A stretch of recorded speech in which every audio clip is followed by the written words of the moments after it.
What is up, everybody? This is mycophilia.official checking in here today. Hope you guys are doing fantastic.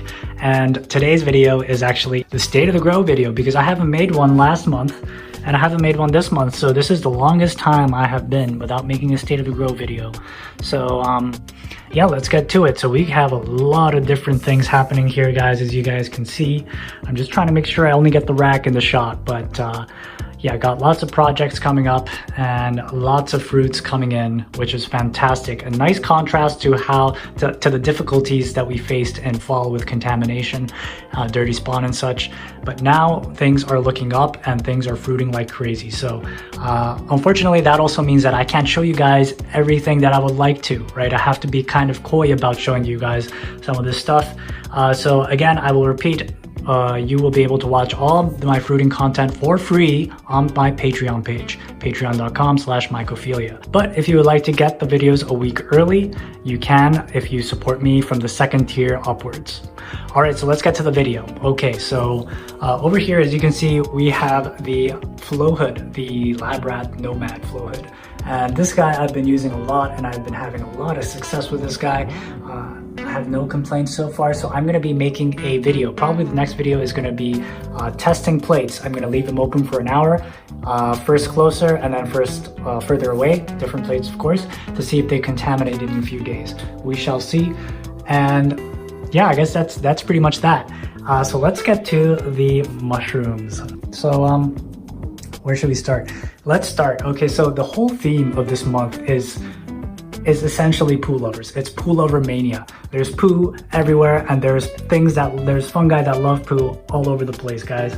All right, they pop their little white heads out and they're like, yeah, I'm pretty happy here. As you can see, sort of there. Alrighty. So this is a new one. The old one actually contaminated yesterday. So we got 5 canopies though out of that old shoebox. And from that grow, I gleaned quite a few things. Now the interesting thing is, first of all, the first flush, the fruits were really sort of deformed. There were a lot of like mutant blobs all over the place. I really want to show you guys this thing, but I can't really show you guys too much. You guys sort of get the sense though, right? There were a lot of blobs and the fruits were small and sort of like bending all over the place. And so, you know, that first flush was a control because I suspected that the RH was an issue from previous attempts of different grows. So I kept it closed like this. But once I flipped it over, then we had no problem at all. We had no problem at all once I flipped it over because it increased the FAE, as you can see there. You got nice little slits there on both sides. So, so yeah, that basically solved that problem. Now the second issue is the caps are small and the fruits are still fairly small, right? But the thing is, the nature of poo lovers is that they're small, and this particular variety of poo loving enoki called TTBVI, found in the British Virgin Islands, which is supposed to be one of the tastiest mushrooms. And I gotta tell you guys, it tastes just like cream of mushroom soup. Honestly, it's the most delectable fungi that I've ever grown. And lots of umami as well, lots of umami for sure. But yeah, these guys are very aggressive, but also they're not known for producing big fruits. You know, even when grown in a tent and such, they are quite small. And the thing is, one of the people on my Discord server, who grows a lot of poo lovers as well, in tents, well, he posted pictures of his bottom pins, and his bottom pins, or his bottom fruits, I should say, were much bigger than mine. As you can see, there's quite a bit of bottom fruits there, right? And they're a lot bigger than mine, and which leads me to believe, because earlier on I suspected, okay, maybe it's the FAE, maybe they just want more FAE, right? But the bottom fruits doesn't get any FAE. The side doesn't get much, if any, FAE, right? So, which leads me to believe that the cause is not FAE related. And I think it just comes down to the genetics. Now, I'm going to be trying Esteros, right? Poo-loving Esteros. And those guys are known for meatier fruits than these guys, right? Bigger fruits, meatier fruits. So I will let you guys know how that goes. All right, so we got actually 3 new poo lover shoeboxes fruiting. Just give you a quick glimpse there. All right, and looking very healthy. And where's the third one? Oh yeah, it's up there. All right, we got some stuff going on in there as well. So I just spawned 2 new ones yesterday. Yesterday, actually, I made a short video where I made a mistake and I said I have 9 PooLovers and they're all penning. that was a bit of an exaggeration. I actually have three of them that are pinning, and I have 3 jars, one of which I spawned yesterday to 2 shoe boxes, so half quart spawn each, and there's 2 more jars that I need to spawn. So in total, that'll be 9, and this is all healthy spawn, right? This is healthy spawn, not bacterial. So I'm sure that I'll be able to get it, because 2 of these current shoe boxes that are fruiting, 2 or 3 actually, all 3 of them, 2 of them had wet rot. The other one, I don't know what's wrong with it. It just took forever to colonize, right? I accidentally fermented it for like 3+ days, and I didn't do it right or something. And I just decided to use it, and we had some problems. So, but they're fruiting, right? They're fruiting, and these guys are healthy spawn. So I'm not worried about these guys at all. We also have another one here, right there, almost fully colonized. So I pasteurized a bunch of poo yesterday again, and I'm gonna spawn two more of them today. So yeah, so that's what's going on with the PooLovers. Very exciting, guys. Very happy. These guys are actually Grasslovers. You remember this guy? For like months I've had it. It still hasn't contaminated. I've just basically neglected it. And in the future, I would actually like to use this old ass Coir that's been misted and then dried and then misted and dried, and spawn it to something to show you guys that Coir is you don't need to worry about, you know, sterilization and stuff with Coir, even when it's like been abused like this. But I don't know, maybe it'll come back and bite me in the butt. You will see it all on this channel. And here are some Mexican Grasslovers. Now over here, if you look here, I believe this is some kind of a bacteria. I've completely neglected this guy as well. Like soil gets some kind of weird bacteria like this. It's actually not a mold, it's actually a type of bacteria. I'm just leaving it here. It's a harmless thing. I've just been honestly lazy with that. I've just got a lot on my plate right now. So that's what's going on. So yeah, basically Florida Grasslovers. This is an old jar actually that you guys have seen. Let's see, when from January 13th. So you've seen this jar a lot. So this culture, I just haven't done anything with it. It's just leaving here. But I gotta say, this guy's not a very good truffle producer or anything. So, you know, I've gone back to spore on pretty much everything. I've gone back to spore. So there's some plates there. So that's what's also another thing on the future. I'm gonna get brand new cultures and I'm gonna test them out. So keep posted on that, and there's a lot more stuff as well. Where should I begin with? Oh yes. Okay, so let's talk about Grasslovers, right? Florida Grasslovers. So this right here is, I don't know if you guys remember, but back in February, I decided not to case this guy, just to show you guys an example, because all the Florida Grasslovers I've done so far have been cased. So I wanted to show you guys an example of what happens when you don't case it. And as you can see, there's some metabolites on the end. That's completely normal with truffles. They always produce metabolites pretty much. And yeah, you can see sort of how the topography here, there's quite a few bumps. So this is uncased sclerotia producers. And you know, this particular culture was the first time that I've tested it. This was one of the first runs, 1A. And 1A is probably my worst Florida Grasslover culture in terms of fruiting and sclerotia production that I have found so far. So it's nothing impressive at all. So I've got cultures that are way better than this, but I can't show you because there's some big fruits on there. Here's another example of 1A. So this was spawned on March 5th. It's not all that impressive at all, not really producing fruits, not really producing much truffles either.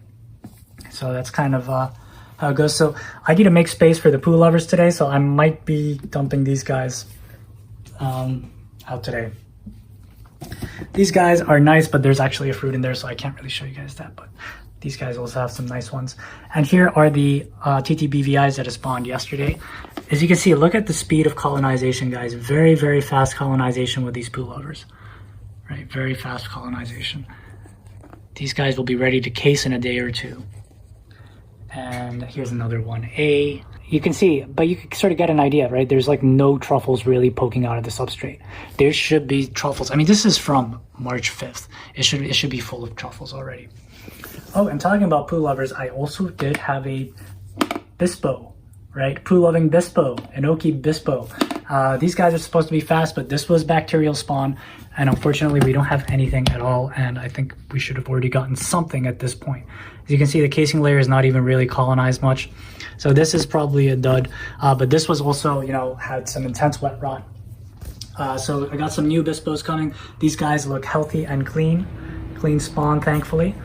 They've just had their second shake, but these guys take a lot longer than the TTBVIs. And why is that? Well, guys, in the world of PooLovers, the two varieties that are most popular today, TTBVI and Estero, are just on a next level of aggressiveness, right? They are super, super aggressive, super rigorous. They're nothing like regular PooLovers, okay? So I think it could be a bit misleading about how fast and fairly easy to fruit these guys are. So you might get the idea that all PooLovers are the same. They are not, right? Even though Bispos are known for being fairly aggressive and fast, it hasn't been the case for me so far. So hopefully with the new jars, it'll be good. And I might have to go back to spore on those ones as well. Yeah. And we're going to have some natty content coming soon. I just put a bunch of new natty spores to agar, so that should be good. Oh, and Mexican Grasslovers, right? These guys, if you saw some of my community posts or some of my recent videos on Patreon, this guy has flushed like crazy. I have gotten so many spore prints off of these guys. Look at all the spore prints I got, guys. So I might be using this for Patreon grow along or for giveaways and such. But I'm really happy that I was able to get a lot of spores from these guys because last attempt yielded no spores. So finally got some spores. And also I got some PooLover spores as well. So my experimentation with these guys is not over. It's going to keep going, and it's a good feeling to finally get spores out of a species that you've had trouble with before. So, and over here we have actually also some really bacterial PooLover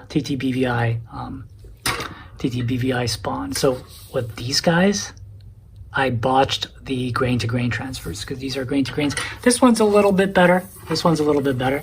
But look at the difference between dirty spawn and clean spawn of these PooLovers. Completely different. Completely different. Oh man. Dirty. Clean. All right. So yeah, I got some Mexican Grasslovers as well. We got some sclerotia producing here. I had 2 of these jars, and one of these jars I did something else. Wow, look at that. Kind of the sclerotia is getting big as well. This is actually the 3rd grain to grain transfer that I've done with these guys. So far so good. And if you look over here, I actually spawned it inside this. There was some chicken wings in here when I bought it. Here, I'll just open it. I spawned it like 2 days ago. I could do this with one hand. There we go. Look at that, guys. It's not really good to be opening it, but for you guys, this is what I'm going to do. Because they're still colonizing. But once these guys have colonized, as you can see though, there is a very high spawn to substrate ratio. And so hopefully we should have some good luck. As you can see, there's actually 4 slits all over here. And when I started this channel, one of the main things that I wanted to really stress is to understand the fundamentals well, so that you could apply it to everything. Fundamentals such as field capacity, such as fresh air exchange, that kind of thing. Sterile technique, when to be sterile, right? It's not like you got to be, wearing gloves the whole process or anything like that, really. It's about where you apply it and how you apply it. It's not, there's a lot of form over function in this hobby. And one of the main reasons I started this channel is to sort of dispel that and say, look, it's about being smart about how you apply things. It's how you do things that's important. For example, somebody recently commented on my Instant Pot video saying that everything will be contaminated because my kitchen counter was dirty. But what he doesn't understand is that it doesn't matter how your kitchen counter looks when your grains are inside a pressure cooker inside a protected jar. Now, if I set up my still air box or Flowhood on that dirty counter to do some sterile work, that is a different story. I relay this story to you because the OP's understanding of this whole process was overly simple and more about form rather than function. And this is something that I see all the time on the social media side of the community. Now, another example is the misguided assumption floating around social media that a Flowhood is inherently more effective than a still air box. At first, I thought it was simple ignorance, but now I am of the view that it comes down to money in one way or another. Back to the video, guys. So basically, if you understand the fundamentals, then you could do cool things like this. You could do cool things like this. It doesn't have to be a shoebox or anything. You could grow in a Ziploc bag. You could grow in a grocery bag. You could grow inside a bucket. Once you understand the fundamentals, there's some really cool stuff you can do. So that's sort of what I wanted to always show here. So yeah, I guess that's sort of the video for today. I can't really think of anything else. I'm sure there's some other stuff though. All right, guys, there's something that I forgot to tell you guys about, a very important thing. It is about the core lovers, right? It's been a while since I featured core lover content front and center in this channel, almost a whole year, right? But now it's coming to that point where the core lovers are coming back. So before we get to the really exciting stuff here, I want to show you guys about the Tat Black caps from January 27th. Almost 3 months, guys, almost 3 months. So if you guys remember, I had 2 shoe boxes of them. One of them I cased, one of them I didn't case. The one that I cased got more blobs, but then I had to harvest the blobs around 2 to 3 days ago because they stank. They stank, they were rotting. It smelled awful. It smelled like dirty fish water. You know, like if you don't clean your bowl or your tank for too long and the food and stuff is rotting in there, it's disgusting. And plus fungi, plus like rotting fungi. That's what it smelled like. So it was pretty nasty. So I cut them all off with a safety razor. And well, that was the post that I made, the community post a couple days ago. If you guys remember, I said, describe the smell and I will send you genetics to the person with the most descriptive, disgusting description. Well, I still haven't chosen it, but actually by the time you see this video, I have chosen it and I have sent the winner free genetics. So I'm going to do some challenges like this occasionally. So keep your eyes peeled for that kind of thing, for a little bit of fun and maybe to win a prize or so, or something. So yeah, that's basically it for these guys. Okay, so let's get to the 2 new shoe boxes. These guys are doing well. And you know, the interesting thing about these shoe boxes, guys, is that this is actually the first time. Okay, so if you guys have been watching my channel for any length of time, you know that I have had issues with keeping like I have to mist a lot with these shoe boxes, even though you know, technically you're not supposed to, technically everything's supposed to be fine. I've tried it many times as per the text require that say that you basically need to neglect it. But my thing is that I've always had problems with drying out, right? And I would have to like mist it on a daily basis more than once, right? Because it's really dry where I'm at, okay? So, but the thing is, I want to continue using shoe boxes, so I don't want to put them in a tent. I don't want to put them in a mono tub, right? Because I like the form factor of the shoe box for personal reasons. And so, you know, to maintain that, I'm like, what should I do? What's my solution?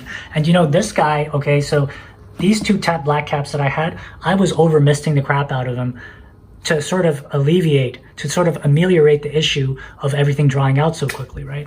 But then what happened was that I started to get this weird gel-like layer and it's really, really hurt the fruiting process, right? They're not producing much. They're producing only blobs. It's been 3 months. Even though these guys are slow varieties, they're still taking way too long before I could even think about taking a swap, right? And there's this weird gel, like almost gelatin-like substance. You can sort of see on the side here. You see that? Above the blobs, that little thin film, it's all over the substrate. And wherever that thing is, it does colonize and it sort of does grow, but I suspect it's not doing too well. So it's not contaminated or anything. It's just weird. So to sort of deal with that, okay, I decided, you know what? I've been using casing layers a lot for my exotics, for my exotic shoe boxes, for my exotic, you know, whatever grows, whatever they may be. I've been using a lot of casing layer, and now I can reliably get that casing layer to not contaminate, right? After I changed to a new batch of Jiffy Mix as my casing layer, I haven't had any contamination issues. They're good for months and months, okay? So that's why I finally decided that I'm gonna actually case my core lovers like exotics, because you can keep that casing layer wet and you could basically neglect it. Like that'll keep the moisture there. And as you can see, they are doing very, very well from the looks of it. You got some little, I guess you could call those pins already. You got some pins coming out. They're really more like blobbish. This is the Shakti. Really nice rhizogenetics as well. Really good surface. Let me see if I can get you guys a better. Ooh, like that. Really looking nice. So yeah, this is the first time that I've actually applied a proper real casing layer to regular core lovers. So these guys are, you know, living life on luxury mode, guys. They're like, oh, we're so happy here. You know, wow, we're so spoiled. Because, you know, the reason that we don't do it is because, A, it's another step of the process and they technically don't need it. But I think in my situation, they can greatly benefit from having a casing layer. Here are the AAs. They're even growing faster because these are faster growing than the Shaktis because they're not mutated like they are. They're just albinos. And And as you can see, we got some pins coming up and really nice rhizal growth. They look like they're doing well. You know, they look like they're doing very well. So, and as you can see, they're coming from the middle, which is a good sign that the conditions there are good, because usually the middle is the first place that dries out when your tubs start drying out. You know, that's why people often get lots of side pins and fruits on the side, and the middle is sort of barren. But we got some fruits in the middle, which is a good sign. So this should help keep the humidity up on the fruiting surface. So I'm really looking forward to this, guys. I'm really excited about growing core lovers like this, because it's my first time. So I'll let you guys know how it goes, as always. All right, guys, so back to the main video.